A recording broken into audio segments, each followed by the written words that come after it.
You can film, you have to go outside. Who are you?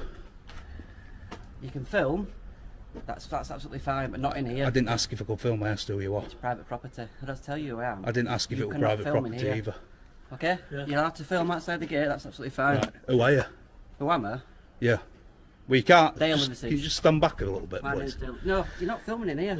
Listen. Go. That's unwanted contact. What are you doing? That's unwanted. That's unwanted contact, mate. You're assaulting sir, me. We're not assaulting you. What are you doing? Get off me hand. Private property. Get off me hand. Don't fucking touch me. You can film all you want. No, I won't stop swearing. Public order. Public order, there's no one about, mate. Listen, mate, you have to get your hands off me now. I will get your hands off me. Touch you. Yeah. There's nobody about. Doesn't matter. So it's not a public order offence, is it? There, please, where the signs it's not a Section 5 public order because there's no one about. There where the signs don't say at me and don't touch me. Over there where the signs are. Get off me. You two, peanuts. You are a peanut. You're a peanut head. You're making a big mistake. The confrontation begins directly outside a police station, which many people believe should be the clearest place for rules, professionalism, and public accountability to be properly followed. The auditor stands calmly with a camera recording near police vehicles in what appears to be an open public access area with no visible barriers, signs, or restricted markings anywhere around the location. Despite the peaceful situation, an officer quickly approaches with a defensive attitude and begins warning the man about where he can and cannot film. The response immediately creates confusion because the area does not appear clearly private, and viewers online begin debating whether the officers themselves fully understand the boundaries they are trying to enforce. As the conversation continues, the tension rises sharply. A big mistake. A very big mistake. Where's them two officers gone? Which two officers? Come on, sir. Where's the two officers? Can you listen? Right, I'm going to give you harassment, alarm, and distress. Don't tell me anything. You haven't identified. Right, identify yourself. I will do when you get out there. No, keep it. Get your hands. Look at this. He's touching me. Look at this. Get your hands off me. We know exactly what you're going to do. We're going to put it on YouTube. No. But it will go to IOCP, mate. Right. Get your hands off me. We've asked you to leave politely. Get your hands off me. Can you leave this? No, I won't. I want you to both identify yourself, or you can't give me an order. Identify yourself now. PCSO. Out of the car. Get off me. PCSO 928. 928. 928. Yeah. Peanut head. Peanut. 847. 847 PCSO. What's your name? Dale. No, I don't want your first name. Right, you're not my friend. Liversidge. PCSO Liversidge. Yes. 847. 847. PCSO. Kellet. Kellet. Yes. Is that KELLET? Yeah? I'm sure you're not spelling. No. Listen, I've just been down to Trafalgar House, and I thought they were bad. What do you mean at Bradford? A tense scene erupts outside the police station after a simple public recording suddenly turns into a heated clash over authority accountability and public rights. The auditors arrive peacefully with cameras rolling and begin by asking officers to identify themselves, which many people consider a basic and reasonable request during any official interaction. Instead of providing clear identification, the encounter quickly becomes more aggressive as officers move closer and physical contact begins in full public view. Officers continue insisting the area is private property, even though the location appears open to the public, with police vehicles clearly visible and public access areas surrounding the station. The moment identification is requested, the mood instantly changes, and viewers notice officials avoiding direct answers while attempting to control the situation through commands and pressure. Many people online argue that proper identification should come before giving instructions during public encounters, because transparency is considered a key part of professional conduct. Soon, officers begin. Stop swearing, get away please. from me. Stop swearing. I'll do what I want, kid. Do what? Don't cough in my face. You know there's COVID about, don't you? Oh yeah, can you leave? You know there's COVID about. I'll just turn me back to you. Mate, you're literally like 2 seconds away. Get off me. Right. Out. What are you going to do? Now. What are you going to do? You can stand there all you you little want. mugs. Watch me come back in. Watch me terrorise you all night now. You stupid little mugs. Sausages. Peanut head. Sausage. You both got a YOCP. You both got a professional standards. I'm going to have your jobs, pal. Both of you. Now go get your supervisor. You haven't identified yourself. I had to ask you to identify yourself. Are your body cameras on? Yeah. Why haven't you told me? At the first available opportunity, when you come out over there, why didn't you say, sir, I am recording? Is this how you treat members of public? No, we don't. Is this how you treat UK citizens? Nope. With such disrespect? No. You absolute morons. Sausages, that's all you both are. You know why people come here? Look at... The confrontation outside the police station suddenly reaches a breaking point after what began as a calm request for identification turns into a heated public scene filled with tension and rising emotions. The auditor keeps recording every second as the atmosphere changes fast and the interaction becomes more intense, with officers appearing increasingly frustrated on camera. One officer begins throwing insults while the level of professionalism completely collapses in front of everyone watching the encounter unfold. The auditor attempts to step back and create space between himself and the officer, but instead, the officer moves even closer, turning the moment into an aggressive face-to-face confrontation. Many viewers online say the situation no longer looks like controlled authority and instead appears driven by emotion and personal frustration. When a public official begins using disrespectful language toward a citizen during an official interaction, it instantly raises concerns about conduct, accountability, and professional standards. Then comes the moment that shifts the balance of the encounter, which is the realization that cameras are capturing every action from every angle, including the officer's own body cameras. Only after attention is drawn to the recording do officers acknowledge their cameras are active, even though many believe that information should have been clearly communicated from the very beginning. Transparency during public encounters is expected, especially in tense situations, yet viewers argue those standards were ignored until pressure increased.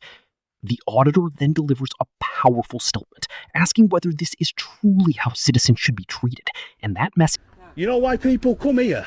To record mugs like you two, taking the law into your own hands, and you're not even a fucking police officer. You're a look at that.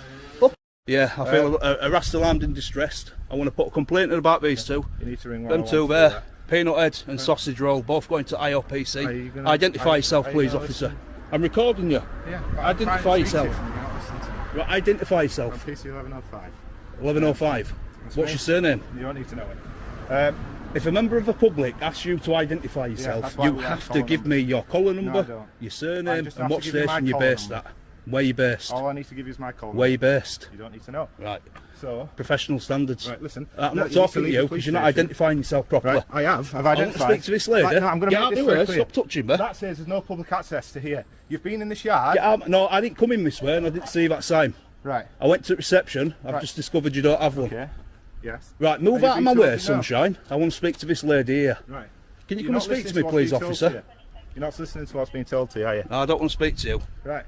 You're a muppet. You're a muppet. Come into this police station. You are a muppet. You're not. You haven't identified yourself, mate. So do one. Can I speak to you? This is the moment where the entire confrontation completely breaks down outside the police station as the auditor continues recording while surrounded by multiple officers in full public view. The setting itself makes the situation even more serious because this is the exact place where accountability, professionalism, and public trust are expected to matter the most. The auditor calmly asks an officer to identify himself, which many people believe is a lawful and reasonable request during any official interaction involving public authority. Instead of responding with clear identification, the officer dismisses the request, creating immediate concern among viewers watching the encounter unfold online.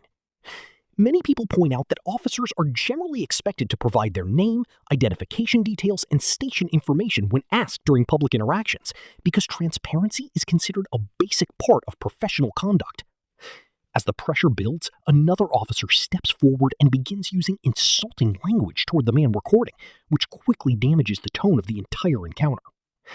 Viewers online say it is deeply concerning to watch public officials resort to disrespectful comments while standing outside their own station with cameras documenting every second. Station, name? Don't need to know any of it. None of that, no. Right. Collar number? 5856. 5856. You? Okay. And you? Right. And out of the fucking job, lad. You need to leave the police Out station. of the job. He threatened to have me for Section 5 public order in a police car park where there's nobody about. Yeah. So, yeah, but there's nobody about. Myself and my There's colleague nobody there. back. You can't be offended by swear words, you little muppet. Do you not know the law? Not saying What, who do you think you are, you PCSO with your arms crossed? You are speaking and dealing with a member of the public. Uncross your arms So why don't and you get them speak to dirty people- tattoos covered up. Why don't you speak to people Uncross with a your bit of- arms why now. don't you speak to people with some respect then? Uncross your If you want arms. to treat I me don't with have to. I don't work for the police, you little muppet.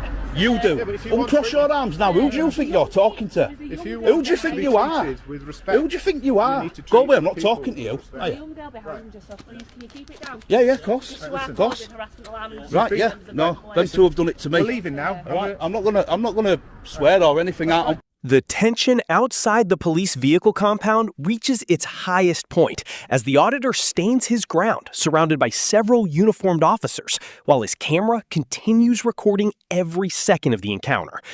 What could have been a simple professional interaction slowly turns into a heated standoff, driven by frustration, pride, and growing pressure on both sides. The auditor calmly asks for identification details, including caller numbers and station information, which many people online view as standard accountability questions during a public interaction with officials. Instead of giving direct answers, one officer dismisses the request entirely, creating even more concern about transparency and professional conduct during the confrontation. Many viewers argue that public officials are expected to clearly identify themselves when asked, because accountability is meant to protect both citizens and officers during tense situations. As the encounter continues, one officer stands with crossed arms, appearing visibly irritated, while the auditor criticizes his attitude and behavior during the exchange. So, Just jog on, man. Who do you think you are, you little Leaving littler? now. Go where? We're leaving. Well, you shouldn't be. Children that are You shouldn't around live here it. playing You and shouldn't be you're working in a swearing. residential area, should you? Becky, we're going to leave Who are now. you talking to? Sorry, You I should- got your name on the- What you working in a residential? Why's your police station next to houses? It's not to us, is it? We're leaving now. What are you doing, cannot you? enter Who are the you police pulling station. faces at? You little mug.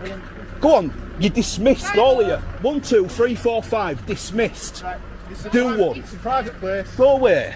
Private place. And you I'm can't- on the public footpath, you little Yeah, jogger. but I'm just You little trying to- sausage you've roll. already been in Go there. away. You can't- Go away. It's Go get a private. bacon sandwich, you little mug. I wish I had. Go on, you little piggy. See you later. Go on. Go on. Go away, you little pig. Go on. Goodbye, little pig. What are you going to do? What are you going to do? I'm not public footpath, you little pig. Go on, do one. I'm waiting for a police car to go out. Yeah, don't want to talk to you mugs. Go on. You mugs. Cover them dirty tattoos up, you little mug. Go on, walk of shame. See you later. The auditor finally begins walking away from the scene, but the tension is far from over as he continues speaking out after being pushed, restrained, and dismissed by several officers during the heated confrontation. With his camera still recording, he sarcastically announces that he is dismissing the officers one by one, turning the entire power dynamic upside down in front of everyone watching. Only moments earlier, the officers appeared fully in control of the situation, yet now they are the ones stepping back, while the auditor publicly calls attention to the actions and behavior shown throughout the encounter. Many viewers online see this not as a random emotional reaction, but as visible frustration from someone who believes authority figures forgot they are meant to serve the public, rather than stand above it. Officers continue claiming the area is private property, but the auditor remains standing on what appears to be a public footpath, which many people argue is open for public access unless clear restrictions are legally enforced. That detail becomes one of the most important parts of the entire incident, because the disagreement now centers around public rights, transparency, and the limits of official authority in open spaces. The auditor begins using mocking remarks toward the officers, which some viewers find disrespectful, while others argue it is part of a wider tactic meant to expose what they believe are double standards. To the police. Listen to me. Do you want to speak to the officer? I've just told her I feel alarmed and distressed. I feel alarmed and distressed. I feel alarmed and distressed. What are you doing? Get off me. From a private place. Get You've off already me. been told you need to leave. Why are you touching me? Because you've already been Look at warned. this. You've already been warned. Look at this. It's a private So, premises. Section 33 of the Criminal Justice Act It's a private 1972. premises. What are you doing? It's a private Go premises. get your sergeant, you There you fucking go. little Stay out of mug. the police station. Go get your It's a sergeant. private place. Go get your sergeant. No public Go access. get your sergeant. You stupid little mug. You've just made a big mistake, mate. Your job's going down pan. I'm on phone to 999. They've got me on call saying I'm coming back in because people are listening to my conversation. You little mug. Go on, do one. Walk of shame. The tension rises once again the moment the auditor walks near the entrance of the police station, while continuing to record everything unfolding around him in full public view. At the same time, he is speaking with emergency services, reporting that he feels targeted and unfairly treated, while the same officers involved earlier move in again, attempting to push him away from the area. Officers claim he has already been warned, but many viewers online immediately question what exact offense or restriction is actually being enforced in the situation. The location appears open to the public, with no visible emergency lockdown, active restrictions, or clear signs preventing access, which quickly turns the encounter into another heated debate about public rights and official authority. As physical contact begins again, the auditor repeatedly demands to know why officers are touching him and asks for a supervising officer to attend the scene. Supporters argue that these requests are not acts of aggression, but attempts to seek accountability and clarification during a tense interaction with law enforcement. While officers try to regain control of the situation, the auditor calmly explains to the emergency operator that he feels distressed, intimidated, and unfairly pressured during the encounter. Many viewers notice the irony in that moment,